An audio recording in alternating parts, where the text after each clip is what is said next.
Hey there, you 40K fanatics. It's Casey and Shane back again in the Grimdark Garage. We are moving into the future. We've got new microphones, and we sound a little bit different. Hopefully, we sound better.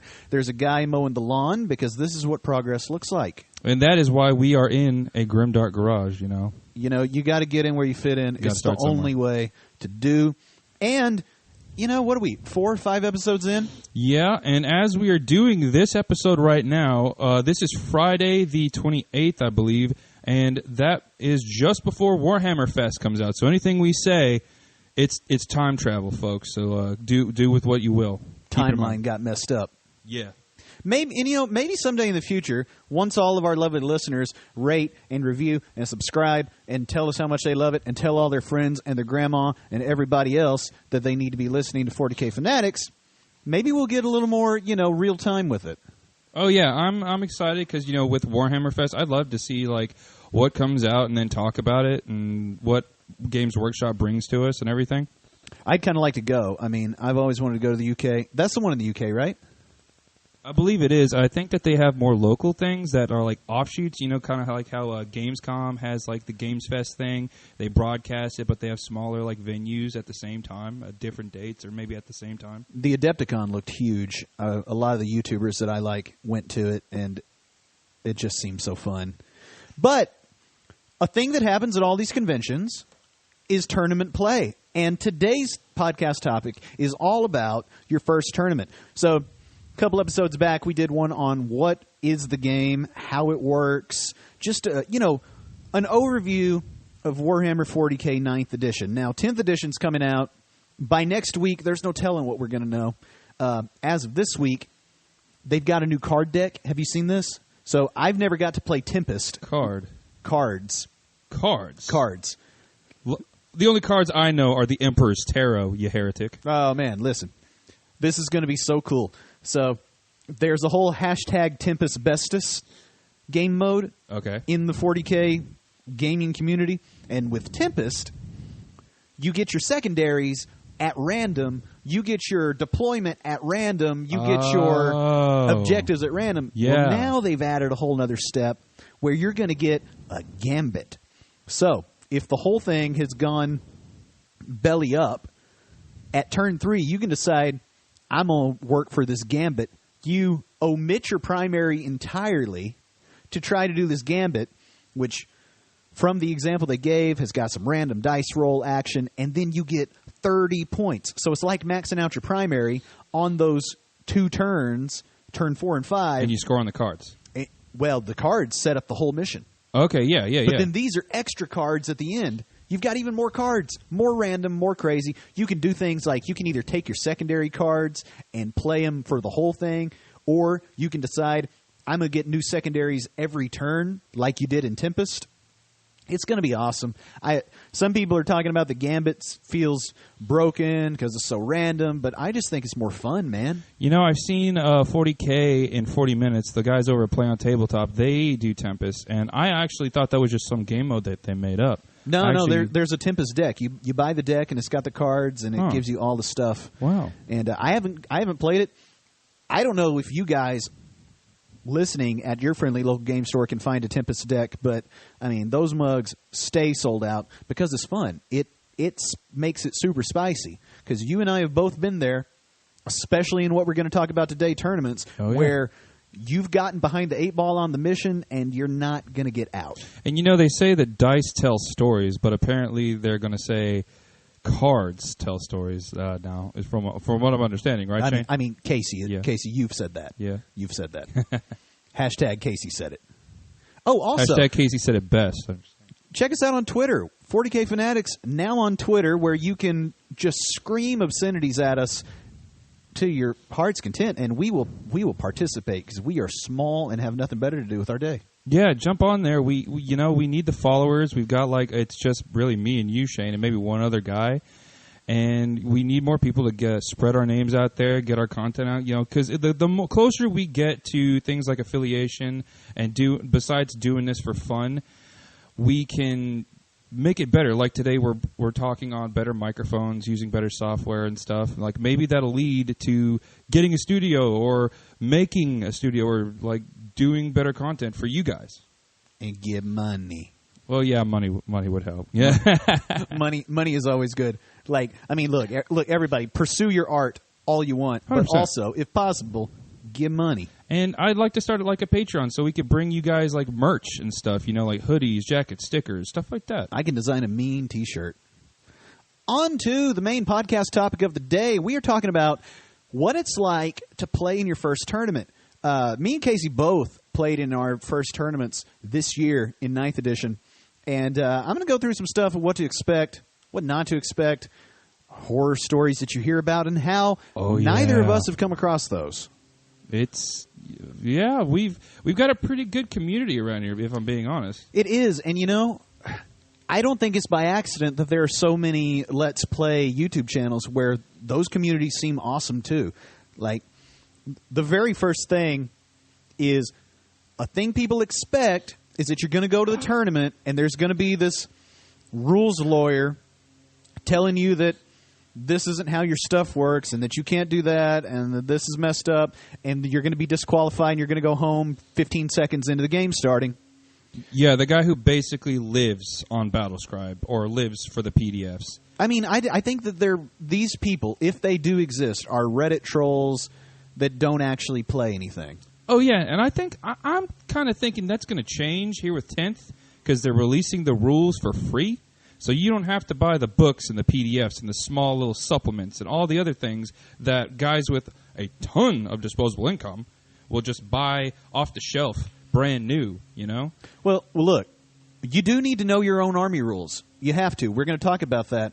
But this idea that signing up for a tournament is just volunteering for a toxic experience is not the case. At least not in my experience, not in yours. Oh, yeah. And not in anyone that I've heard of who's actually gone and done it. The 40K community is one of the most positive communities I've really even been a part of. I mean, look, video games have all got a single-player mode. You need friends to play 40K with. And you're not going to make many friends if all you do is be toxic to everyone that you play with. And so, let's get that out of the way right now and move on to what you need to do to make sure that you're doing your part at a 40K tournament. Hit him with it, Shane. Here it comes. So, number one, you have to make sure that your list is built right. How do you know how your list needs to be built? You got to follow your army rules, and the tournament organizer, the TO, as they will be called from this point forward, is going to set some guidelines for what version you're playing, what missions you're going to play, any sort of house rules that the game store is going to be working with, and then you go and build your list, and you submit your list ahead of time. Shout out to Chris and Steve. Yeah.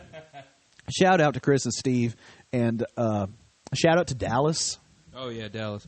But it's the ones that I've seen, the biggest app for this is Best Coast Pairings. You can get it on iOS, Android, everything. And that's where your TOs are going to post the tournament. That's where you're going to submit your lists that you make in Battlescribe, that you make in the 40K app, that you take a picture of, type up off your notepad. That way, the TO, who typically is a very seasoned player, is going to be able to look through that and make sure that your army is legally built, because that's important. Yeah, the UI is great. It's compatible with Battlescribe, so you can copy and paste your army list from Battlescribe. And honestly, all you have to do is just sign up. There's no newsletters, no ads, nothing like that, and it keeps track of not only your information pre-tournament, but all the tournament stats that happen at when they get entered.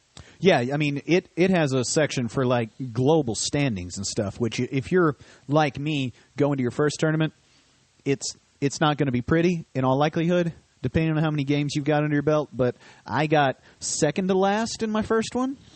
Yeah, don't always expect success when you got those old heads coming in. Hey, got myself a podium in that second one, though. A little third place action. Yeah. received goose egg for that one, but that's okay. I'm in it for the painting contest. If I'm being if I'm being honest, I want to be a golden demon winner. Oh yeah, what to expect on a tournament? There's usually a painting contest, and it can be a bit of a popularity contest where you just set your army up in between a couple of rounds, maybe on the lunch break, and your peers judge your work, and don't get upset. Just that, you know what? That may be the biggest takeaway of this entire topic today. Don't get upset. You might lose. But what do you need when you come to the tournament? So you've signed up. You've submitted your list. Typically, there will be an entry fee for the tournament. Yes, even after you've spent all this money on your models, on your rules, on your books, on your codexes, on your tape measure, on your dice, it's going to cost you like $15, $20, $30 to do the tournament. That was Casey's phone. Oh, shit. Did I leave Got you again. Got him again. So freaking unprofessional. I'm so so unprofessional. Sorry, And he speaks the truth, guys. You got to be willing to do the entry fee. Some things are just so small, they're like $5. Others are like, the last tournament I played in, it was, I think, $20 for an entry fee. But here's the thing. I always think about, in the cost of anything, like hours of entertainment for money, right? You go to the movies and it's $30, right, and it's a 2-hour movie, Passion. Right? And that's of course $30, popcorn, soda, one ticket. You want to take the lady friend or whatever to the movie, $75 because she doesn't want just popcorn. Yeah, and same thing for Warhammer. Nothing ladies love more than seeing your little men on that table. I love my little plastic men. So here's the thing. Now, I didn't know this my very first tournament. Typically, your smaller local tournament, the kind that you're going to want to try in your first foray into tournament play, is going to be a 3-round, what they call RTT, a Rogue Trader tournament. That's like the lineage of that is some old thing about the magazine. I don't really know. I'm not going to get into it. But that's what it's called. An RTT is how you'll see these things advertised on like Facebook events and stuff. Anyway, those tend to be 3 rounds. Now, I went into it thinking, okay, it's just like golf or whatever else, because I play some golf tournaments. Mm-hmm. You lose in round 1 or you get eliminated, that's it, you go home early. Yeah. So I play round 1, get my head kicked in. And then you got really, really depressed? No, I was just like, well, them's the breaks. I packed up my stuff and went out to the truck. And then I walked back in to, hang out for a bit. And the people were like, yo, what's wrong? I'm like, what are you talking about? They're like, dude, we didn't know what happened. You packed up your stuff and left. I was like, well, I lost. I lost round 1. That's it, right? He's like, no. So you were like, I'm going to take my ball and go home. No, I know. You were cool. I thought I was out. I was like, okay, I lost in round 1. Game over. Do better next time, right? I took it like a champ, too. I was like, good game, shake hands, all that, pack up my stuff, I'm out the door. I walked back in there like, yo, you got 2 more rounds to play. I'm like, what in the participation trophy is this? Yeah. And it is a bit like that. And that's where, if you listen to our first video, and I talked about the scoring in the missions being where the whole game shines, is because it's based on not only your win-loss record, but your cumulative score. Yeah, so whole tournament. You could play terrible that first one, and you scored 20 points, and then the guy against you got 100. But then you've got a few more games to get that score up. And I think that's really great. Man, I scored the highest I've ever scored in one of our last tournaments, and I was so happy because I fought Votann. And anyone who plays 40K will tell you Votann are redonkulous right now. I mean, look, it's that late edition Codex release. They're not broken. They're not broken. They're just a little too spicy. Yeah, I wouldn't put them up against somebody who's brand new to 40K. But let's keep moving on. I could gripe about this all day. Those Votann kicked your head in. I think they kick just about everyone's head in, and not kick. I think shoot with overwhelming firepower. It is a lot of shots and auto wounds, but that's not what we're talking about today. Yeah, no judgment here. We're talking about that for $20, you get 3 games of Warhammer in one day, which is a bunch, and that takes like 6-7 hours. You cannot find anything cheaper than 7-8 hours of fun for $20. There's no way. Yeah, it's all about the passion you have for something. Are you willing to spend something, $20, one day, to have yourself be fulfilled and happy, and to see something that, like me, who puts hours and hours and hours into painting a whole army, and then just watching them actually do stuff, and it's $20. Yeah, and you know what? Beyond all You're that... getting your money's worth. Yeah, and beyond all that, like, $20 for fun. If you go to Walmart and walk around for an hour, you're going to spend more than $20. Exactly. And if you're lucky enough to be one of the top contenders, then you will get that money back. Well, and usually you get it back in store credit, but it's not like we weren't going to buy more models anyway. Exactly. Because I know I am. I'm always going to use my money on paint or models. I went out of town this last weekend. I was in Waco, Texas, and popped over to a game store, and I bought the Dark Commune. Which one did you go to? Oh, you know what? Was it the actual Warhammer store? No. That would have been a good thing to make a note of if I had decided I was going to give them a shout out on the pod. But it's in Waco, Texas, and you can't miss it. Go check them out. They were really lovely. They had all the stuff. They had the Magic cards. They had the Warhammer. They had a huge gaming area. Shout out Waco, Texas Game Store, and I hope you know who you are. I bought the Dark Commune box. They had it in there for $50. That's pretty good. That's what I thought. Good deal. I got to build them up. Let's see. We've talked about things to bring. We've talked about what to expect, what not to expect a little bit. We've talked about the cost. So now you're in it. Round 1 begins. So the way this thing works out is typically well before the tournament ever starts, the TO is going to release the missions that you're going to run, the maps, the deployments, all that. You're going to pick your secondaries. I recommend you put a list on your phone of sort of your go-tos for your army, depending on what the mission is, and you can sort all that out ahead of time. So you don't always know who you're going to play when you start, but you do know what you're going to play as far as, is this a mission with sticky objectives? Is this a mission where I'm going to need to move around a lot?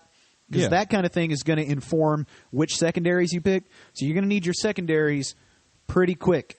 Yeah, so you can formulate your strategy not only for movement, but strategy towards how you're going to attack. Like, am I going to make this very fast, very easy killable model move up and start scoring me points quick? Or am I going to make it sit in the backfield and then score points that way without getting blown off the board? It really comes down to what you know about your army and how it performs. Yeah, I mean, and that informs your secondaries, whether you're playing a friendly game with the homie or if you're in a tournament. The thing about the tournament... Get good bits. Yeah. Orc players just get the good bits. Always. Anyway, the thing about the tournament is there tends to be a time limit for each round because we can't be there all day. Most of us have played with slower players. Yep.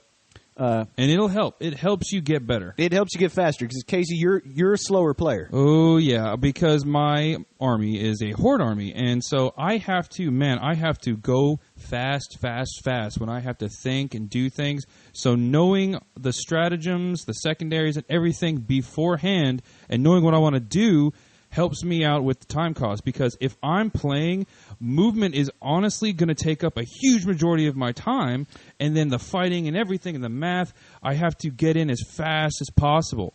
Yeah, and a lot of that is just some armies. If you're playing Tyranids, if you're playing Orcs, these horde armies, you just have a lot of dudes to physically pick up and move, I tell you, there's another Orc player here in town, and he uses little movement trays.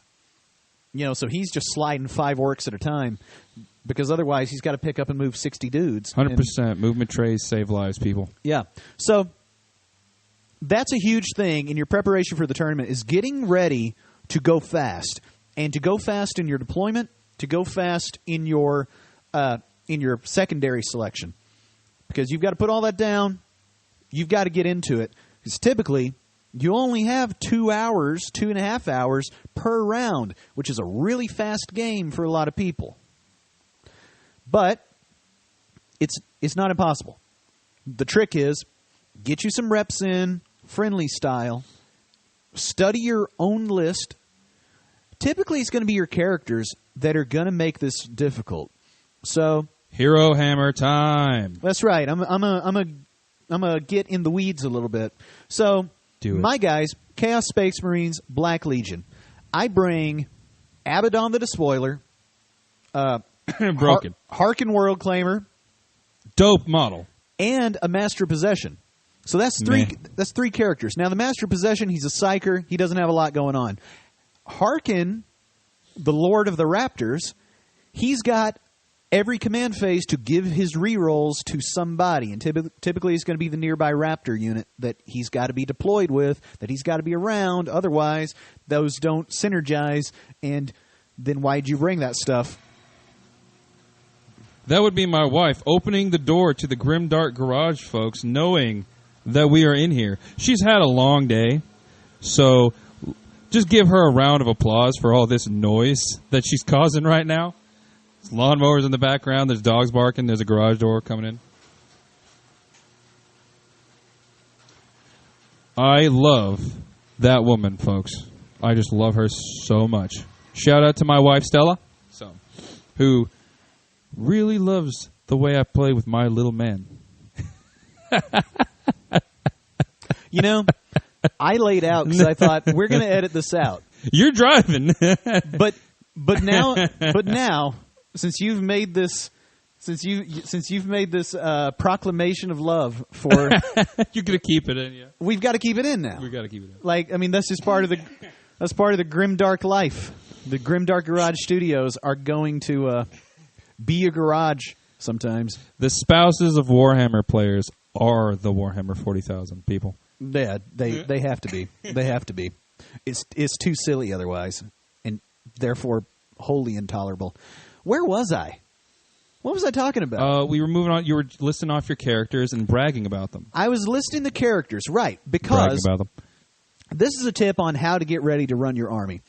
The characters tend to have the most complicated rules, period. So Abaddon has got all of these command phase abilities where you have to target enemy units, and you have to decide who's going to get rerolls to their hits and wounds depending on who's around him, and all of these things.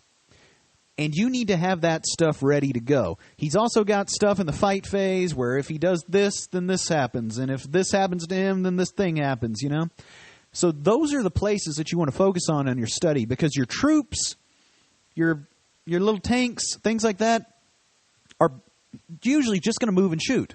Yeah, they perform while your characters buff them to make them do better, or they go in and they just smack stuff. If you're an older player, you're probably familiar with something called a Smash Captain, who is just basically a character that just flies into combat, destroys a unit, and then flies away because they'd have, 12, 14-inch movement with the jump pack.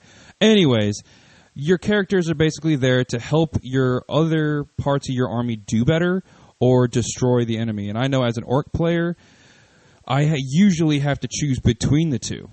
Yeah, and if you had Gazgul with the orcs, then he's got a lot of abilities and rules. The thing is, you look at Abaddon's data sheet, especially printed out off Battlescribe, and that thing is 2 pages. It's 2 pages because there's this giant chunk with his warlord traits and things that just goes on and on and on. And you need all those to get the most out of him. Broken. And you need to have him ready for every phase because he does something, everything but psychic phase. He's got all 4 marks of chaos.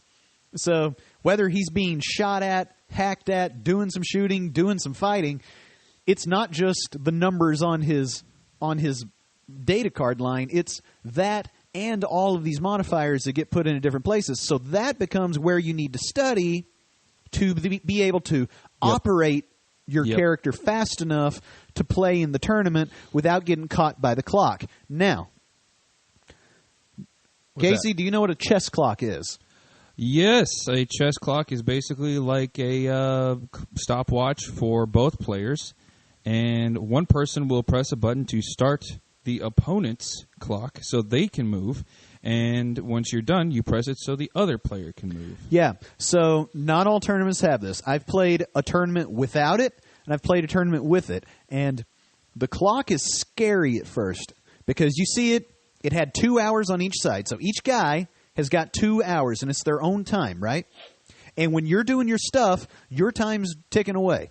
You push the button, their time's ticking away. So if you're a slower player, you're going to look over and notice. 100%. I see my clock, and I'm rushing through my first turn so fast, thinking I have plenty of time. And usually, when I'm done, 15, 20 minutes will have gone by. And you only get maybe, an hour? 2 hours. An hour each to play. Oh, yeah. Yeah, totaling 2 hours. Yeah, that's right, isn't it? Yeah, I was thinking about that wrong. And it is killer. It goes fast. Now...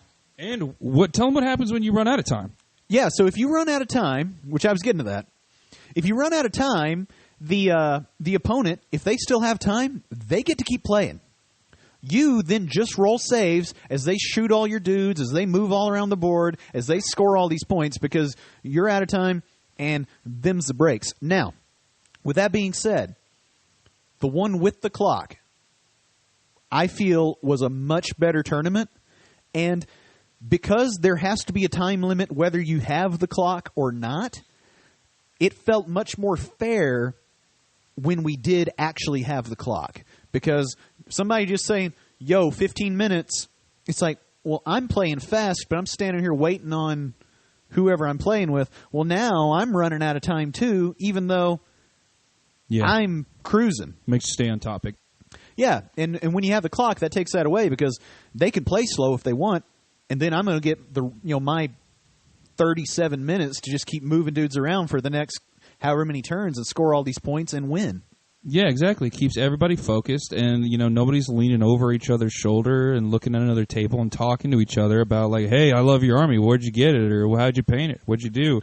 You're focused on your game because you don't want to be losing or be at the end of the game. And I can't even imagine how depressed I would be. Luckily I've never been there to the point where somebody's got like 10 minutes of just destroying my army, and I just can't imagine being that person. It's so depressing in my head. I just can't.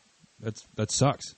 Oh, and I haven't been on the receiving end of it, but a guy I was playing did time out, so I had I had like 11 minutes of unopposed turns, and let me tell you, feels good to not be timed out, but the point here is what to expect, what you need to prepare for, and the clock is awesome. Like, I'll be honest, I'm thinking about getting a clock anyway to play the friendly games because I think it makes everybody better. Yeah, and you can use a timer on your phone. You and your opponent can time each other, and not only that, part of preparing for these things is playing games before the tournament, like you would if you were at the tournament. I like to get at least 3 games in the week before a tournament, because if I don't know my army front and back and the time limit, I'm screwed. Yeah, and that's a note that we ought to make here is in a RTT. I mean, I don't know if there's any others that are not this way, but you submit your list, and then that's your list. So you have to play the same list whether it works against whatever varying opponents you get or not. Yeah, no, because if you play a model thinking that it's good, and like say you've got a unit like my Orc Commandos that forward deploy on the battlefield before the game, there are maps. If you don't pay attention, those maps will say a rule. And some of them are like, you can't use a forward deploy unit's ability. And then I have this weaker unit that is basically going to do nothing. Yeah, I mean, and that's the sort of stuff you got to work out when the TO, the tournament organizer, releases the mission pack. I have not I have not played one. I have not heard of one where the missions are done at random day of. A lot of that is because they go and they set up the tables, and it's like, especially for round one, you show up and the tables and the terrain are already set up because we just have to save time. Mm-hmm. And then when you get done, a lot of times there'll be a couple of guys. It's usually me because I like setting up missions, and I'll just go through once people are done and start setting up the next mission. But you need to know what the missions are. Yeah, and knowing the missions beforehand are going to save you a lot more time and help you get points because you've got to remember your secondaries as well as the rules for whatever map you're going on so you can maximize your points to do a better job in the tournament. And on top of that, you don't want to be the guy in the middle of the tournament who has no idea what's going on, asking his opponent, what should I do here? How should I play?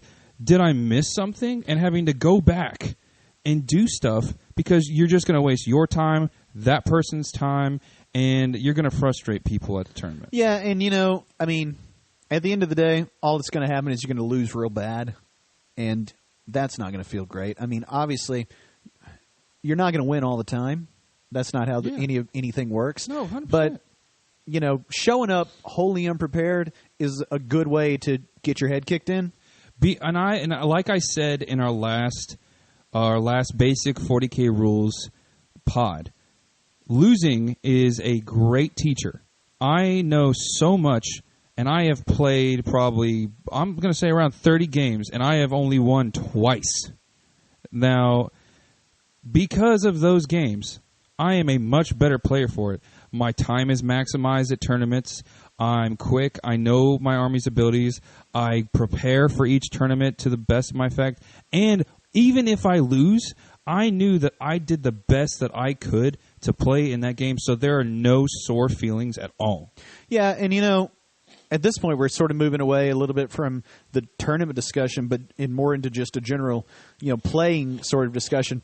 But it all boils down to just practice a lot, I guess, which everybody knows that's probably a good thing to do. Definitely. But also, it's just the mentality of the whole thing. At first, when you first start, you're just trying to get through the phases of the combat. You're just trying to get through the phases of a turn and move your dudes and not just blatantly break rules or miss rules. And then as you get more comfortable, through repetition, through getting your head kicked in, you get to where you can start to sort of see through the weeds a bit. And then you start moving your guys into strategic positions instead of just, my commandos don't move now. What do I do with my commandos? It's like, well, there's probably something you can do with your commandos. Yeah, or like my army is getting shot at. Maybe I should put them behind cover. Yeah, all that kind of stuff. But I remember my first game, and it's just, okay, it's time to command phase stuff. That guy over there is going to be minus 1 to hit. 15 minutes later, you're like, okay, it's time to move somebody, Exactly. And you're just clunking through. And hopefully 10th edition is going to be easier. We'll see. Yeah, from what I've seen, the stats and the sheets of each model that they've made are much more user-friendly and a lot easier to use, so you're spending less time looking for obscure rules on how they perform, because I'll be on Battlescribe, I'll look at, a Space Marine, and it says at the bottom, Bolter Discipline, and then I'm like, what is that? And it says, see page 345 of Codex, and I'm like, what is that? Yeah, here's another thing, guys. If you go play a tournament, and really, I think if you go play any game with anybody, print out your Army rules for your list. All of them. 100%. It helps with knowing what your army is. Bring the Codex, too, just in case you have it. I don't even know if you should bring the Codex. I think you should print up, like in the case of the Bolter. Well, in the case of the Bolter Discipline, right? That's going to be on a page or two, and I think you scan and bring those pages and put them at the front of your list. Like my Chaos Space Marines, Black Legion, they've got an army rule for being Black Crusade. It's at the start of my Battlescribe list. And then they've got their Wanton Axe, where the sixes explode at various times in the combat, and flamers do extra hits.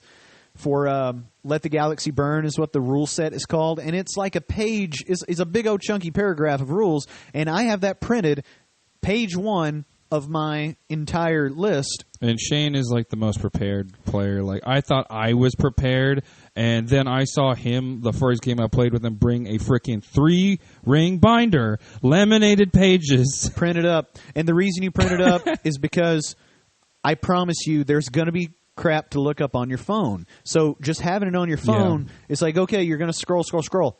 One, hard to figure out what you're scrolling to just because it all looks the same on Battlescribe.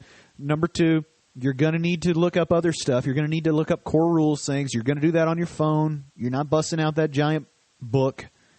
And now you've lost your army rules. And now you're going back and forth. And now you've lost your spot. And now Battlescribe wants to show you an ad before you can actually get to your army list. Stop it. Print your stuff up. Go buy a printer. It's $40.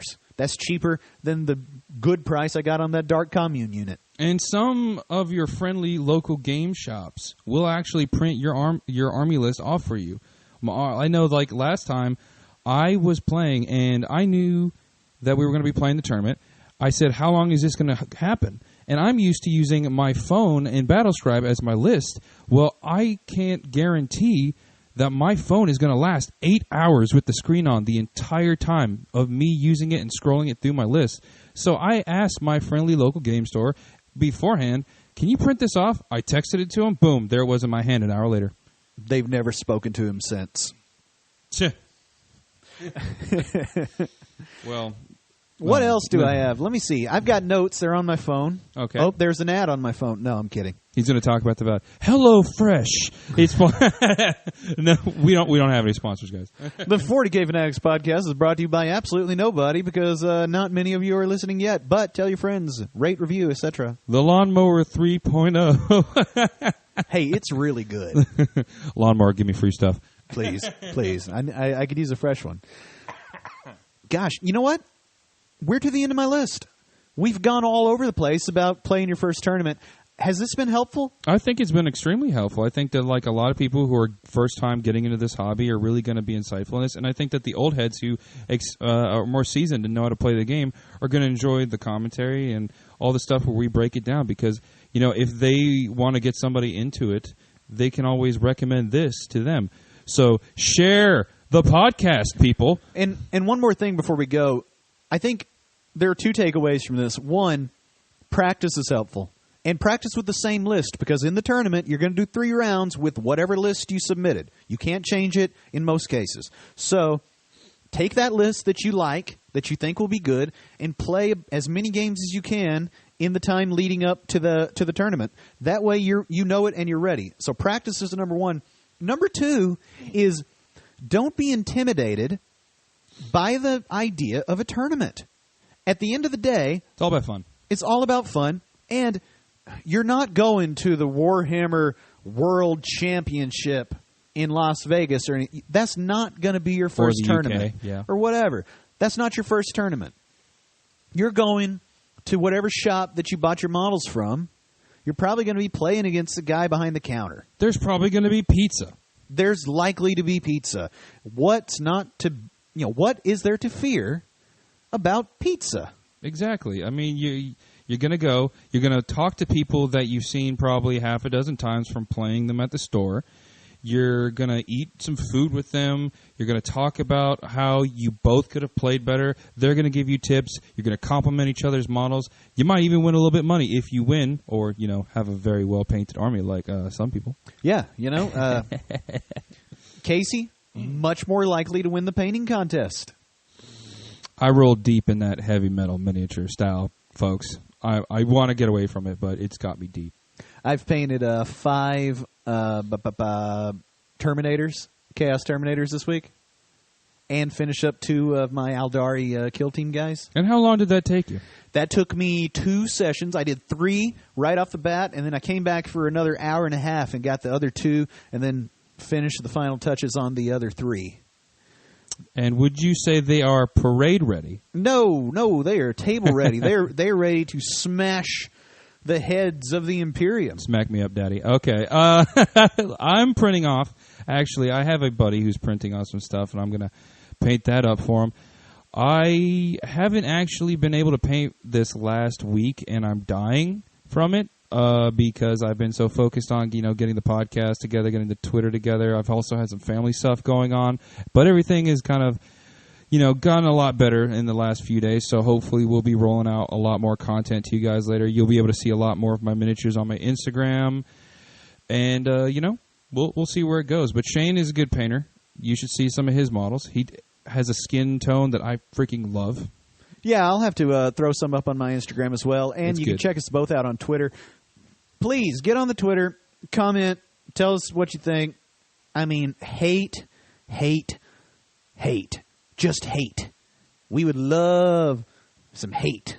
Yeah, tell us how bad we sound. Yeah, tell us like my voice sounds nasally or that Shane's a virgin or something. Just tell us that we don't know what we're talking about. Just like slap us. I don't care. Like say that my last lore video was terrible. I don't care. Just put something out there because we want this to catch like wildfire or gonorrhea. Let's make it burn, folks.